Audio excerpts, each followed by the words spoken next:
le ministre des Transports, Farouk Chiali, donne plus de détails aux députés sur l'ouverture des frontières et la reprise du trafic aérien à l'international en Algérie.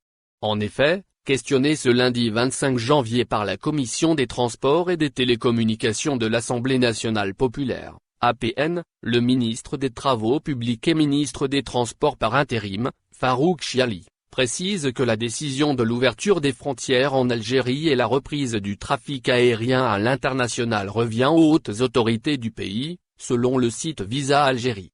Dans le détail, interrogé sur une éventuelle ouverture des frontières ou reprise des vols en Algérie, les membres du gouvernement ne peuvent à ce jour donner aucune précision. Ainsi, ils ne peuvent se prononcer sur une quelconque date future.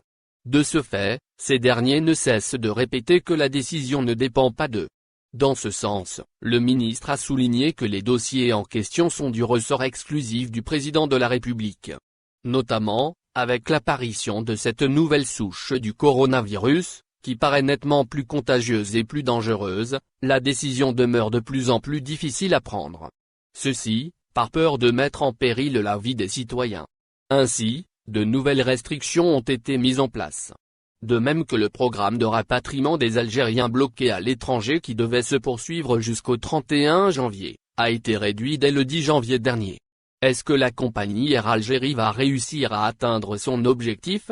Il est à noter que la compagnie nationale Air Algérie avait prévu une opération de rapatriement de 25 000 personnes bloquées à l'étranger au 31 janvier. Ceci dit, avec l'apparition du nouveau variant du coronavirus, qui ne cesse de se propager dans le monde, la compagnie a dû réduire fortement son programme. Ce dernier concernait au départ 5 pays, selon la même source suscitée. Cependant, le seul pays concerné est la France, avec 3 vols quotidiens.